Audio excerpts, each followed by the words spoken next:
السلام عليكم ورحمة الله تعالى وبركاته. الإخوان والأخوات، كنتمنى تكونوا بخير وعلى خير. كيف ديما الإخوان، قبل ما نبداو ما تنساوش الاشتراك في القناة وتفعيل الجرس واللايك والبارطاجي الفيديو، وشكرا. فيما يخص زلزال المغرب ومن بعد المساعدات الإخوان والتضامن من طرف المواطنين مع هاد الناس هادو، الديوان الملكي أعلن على أن الدولة غادي تعطي 3 المليون لكل أسرة متضررة من الزلزال كمساعدة، يعني كمصروف ديالهم.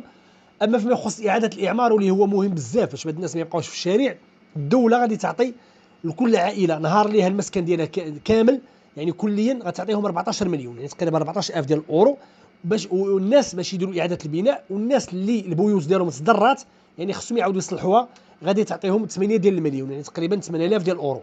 هذا الشيء كله مزيان لهاد الناس هادو، وحنا فرحانين اليوم. ولكن المناطق والجبال فين ساكنين هاد الناس هادو راه كيصعب فيها باش توفر لهم حتى الاساسيات واللي هي مهمه لهاد الناس هادو. يعني كشفنا الاخوان كيفاش دايره التضاريس ديالهم، يعني صعيبه، منطقه صعيبه في السكن. لهذا كان من الافضل، وهاد الفلوس غادا تخسر في اعاده الاعمار، كان من الافضل انهم يبنيوا لهم مدن صغرى، يعني قرى ان صح التعبير، قرى صغيره قريبه من المنطقه فين هما ساكنين، على حسب باش يبقاو قراب الاراضي ديالهم اللي كيزرعوا فين كيخدموا، ويبقاو والسكن يسكنوا في مناطق تكون اكثر امان، يعني اكثر من الامان من الجبال. راه شفنا الاخوان، يعني الناس اللي في الجبال ضروا اكثر من الناس اللي في الارض. فلهذا راي شخصي، انا الراي ديالي هو ان الناس هادو تبنى لهم مدن او قرى صغرى قريبه من الاراضي ديالو فين يخدموا، وفين يرجع من بعد يخدم ويرجع للدار ديالو. وحتى الاساسيات يعني اللي ممكن يقدروا يبنيهم تكون موفره لهم الشروط، يعني ما يمكنش غادي، راه شفنا التضاريس الاخوان كيفاش دايره، حتى التراكس ما كطلعش، يعني الصعيب، يعني ولاو كيستعملوا غير هذوك يعني الماشيه ولا الحوايج البدائيه الاخوان، هي باش كيطلعوا الماتيريال البلايص فين ساكنين هما. فهذا راي شخصي، انه يبنيو لهم قرى صغرى، وهاد الناس خصهم يوافقوا، لان حسب المصادر من هاد الناس رفضوا وباغيين يرجعوا للبيوت ديالهم. حنا عارفين الارتباط ديال الارض مع الانسان، ولكن حتى الانسان يفكر حتى في المصلحه ديالو وفي المستقبل حتى ديال وليداته، يعني الا قربهم للمدرسه، قربهم للمدينه، الى غادي كيكون افضل. وهذا رايي الاخوان، فاعطيونا الاراء ديالكم في التعاليق. ندوزو الاخوان للموضوع الاخر واللي اثار الخوف في الاخوان والاخوات، يعني الاخبار اللي كتدور على ان ايطاليا غتفرض التلقيح وممكن الحدود تغلق الى غير ذلك. فاللي كاين الاخوان باش نوضح اكثر هو ان ويمكن لكم تمشيو للجرائد الرسميه وتشوفوا الاخبار، هو ان وزاره الصحه اكدت على ان التلقيح غادي يبدا في اخر، يعني في الاول ديال شهر 10.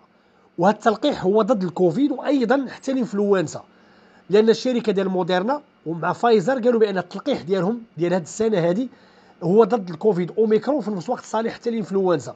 وزاره الصحه الاخوان دعات الاشخاص واللي عندهم فوق 60 سنه، يعني باش نركزوا الاخوان، فوق 60 سنه، والاشخاص اللي عندهم المناعه قليله، يعني الاشخاص اللي فراجيلي، والعاملين في المستشفيات، باش يتلقحوا، باش يديروا التلقيح. والتلقيح الاخوان هو عباره عن جرعه وحده صالحه للعام كامل، يعني ماشي بحال المره اللي فاتت 3 جرعات الناس داروهم في عام.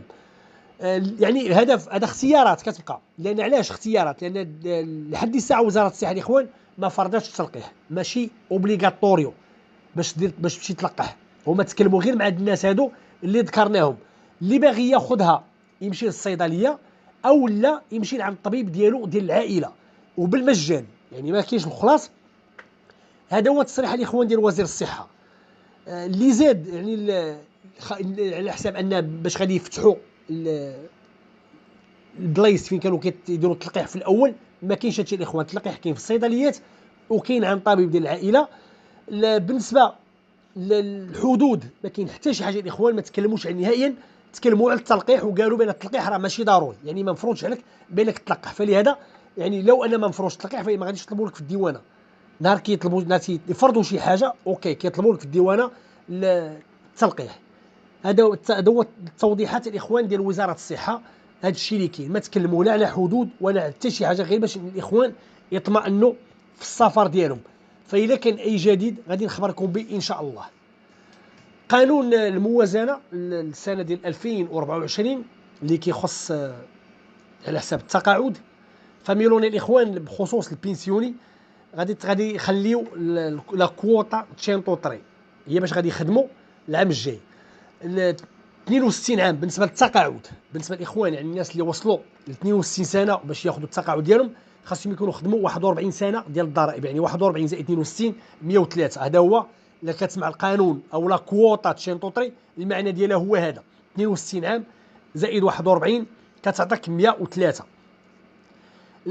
هذا فيما يخص البنسيوني العادي.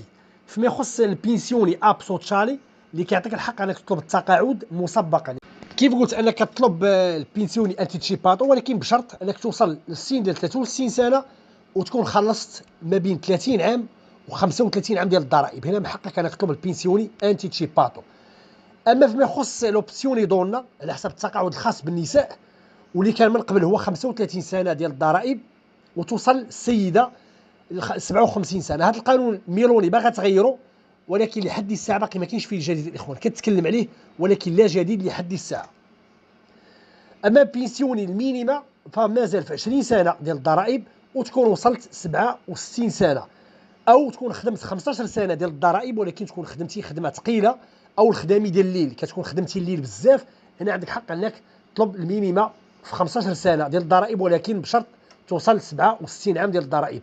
بالنسبه للبنسيوني سوتشالي فهو من حق الناس اللي خلصوا الضرائب قليله، يعني سنوات قليله، او عمرهم ما خلصوا الضرائب، فمن حقهم انهم ياخذوا البنسيوني سوتشالي الوقت اللي كيوصلوا للسن ديال 67 سنه.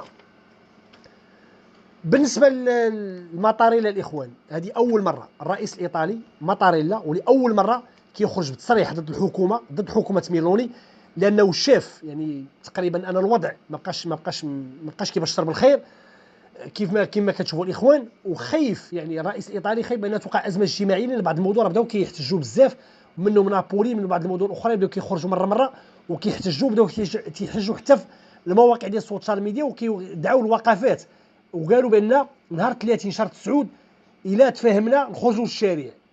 هادو الايطاليين الاخوان. علاش؟ ان الوضع تازم اجتماعي الاخوان، تنشوفوا ان السيباندي واقفين، الغلاء ديال المعيشه بزاف تريبلات، يعني ما ضربات تقريبا في 3 ديال المرات، والفلوس يعني الخلاص ديال الشهر هو اللي مازال كيف هو. ماشي بخصوص تكلم قال بان ماشي بخصوص ان مناصب الشغل، ولكن حتى المساعدات اعتبرها منعدمه للعائلات، وتكلم وركز بزاف على الاجر الشهري. قال بان الاجر الشهري اللي كيعرضوه اصحاب الشركات على الناس راه ما كيتعتبرش اجر، لانه اجر قليل بزاف وما غاديش يشجع الناس باش تمشي تخدم او تصبر في الخدمه. كاين ناس كتقدر تخدم شهر شهرين ثلاثه كيلقى راسو غير كيمشي يخدم من اجل الخدمه وصافي، هذاك الستيبانديو اللي كياخذ ما غادي لا يغني ولا يسمن من جوع، فكيولي هنا السيد كيولي ستريساتو وما كيبقاش قادر يمشي حتى للخدمه. وطالب من الحكومه باش تحاول تحسن من الاجور، وقال ميلوني انها خصها تحاول ما امكن انها يعني تنقص من الضرائب اللي كانت هي كتفكر فيها. دابا ماتاريلا ولا كيقولها لها، قال لها بان خص تنقصي من الضرائب على الدخل وتزيدها في الخلاص، واللي تقريبا تكلمات هي على 100 ديال الاورو، وكاين اللي غادي ياخذ حتى قل يعني قل، يعني على حسب الكونيو فيسكالي كاين اللي غادي ياخذ قل من هذا الثمن ديال 100 ديال الاورو. ماشي غير مطاري الاخوان بوحدو، حتى المواطنين كيف قلت اللي صوتوا عليها اللي كانوا معاها في الاول طالبوها باش تحقق لهم الحوايج اللي وعدتهم بهم، وعلى حسابهم صوتوا على هاد الناس هادو، لانهم ما شافوا والو لحد الساعه. فعلا ما شفنا حتى شي حاجه من ميلوني من بعد انتخابات عام دابا حاليا داز عليها، ما كاين حتى شي حاجه الاخوان. وكاين اللي عبر حتى على انه ندم على اي بوست كتحطو ميلوني كتلقى فيه التعليقات ضدها، والناس كلها تقريبا الاغلبيه الناس اللي كتعلق على ميلوني كلهم ضد الاجراءات والقوانين اللي كتطبق فيها ميلوني، وندموا حتى علاش عطاو الصوت ديالهم. وحتى الشعبيه اللي كانت عند ميلوني من قبل ما بقاتش كيف ما كانت الاخوان. وهادشي كله كيبشر بازمه اجتماعيه، ولا بقات الامور غادا هكا مادام خرج رئيس ديال الدوله ولا كيتكلم على الاجور ولا كيتكلم على المساعدات ديال ميلوني وكيقول بان المساعدات قليله والناس محتاجه، ولا في حاله ما الى الناس خرجوا للشارع نهار 30 شهر 9 كيف ما كيتكلموا كنتمناو من يخرجوا للشارع، فراه ممكن تهدد الحكومه ديال ميلوني يا اما بالسقوط يا اما غتراجع على القرارات ديالها. وهادشي اللي كنتمناو الاخوان. اي جديد غادي نخبركم به. اي تعليق او اي سؤال خليوه في التعليق. الى اللقاء.